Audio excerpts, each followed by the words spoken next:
Lycopodium கிளப்மாஸ் எனப்படுகிறது. ஈக்விசிட்டம் குதிரைவால் எனப்படுகிறது. பிரையோஃபைட் மற்றும் டெரிட்டோஃபைட் வேறுபாடுகள். பிரையோஃபைட்டுகள், டெரிட்டோஃபைட்டுகள். தாவர உடலத்தை வேர்த்தண்டு இலை என பிரிக்க இயலாது. பிரையோஃபைட்டுகளில். டெரிட்டோஃபைட்டுகளில் தாவர உடலத்தை வேர்த்தண்டு இலை என பிரிக்கலாம். பிரையோஃபைட்டுகள் தாவர உலகின் இருவாழ்விகளாகும். டெரிட்டோஃபைட்டுகள் உண்மையான நிலவாழ் தாவரங்களாகும். பிரையோஃபைட்டுகளில் கடத்தும் திசுக்கள் காணப்படுவதில்லை. டெரிட்டோஃபைட்டுகளில் கடத்தும் திசுக்கள் காணப்படுகின்றன.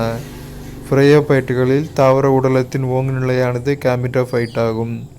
டெரிட்டோஃபைட்டுகளில் தாவர உடலத்தின் ஓங்கு நிலையானது ஸ்போரோஃபைட் ஆகும்.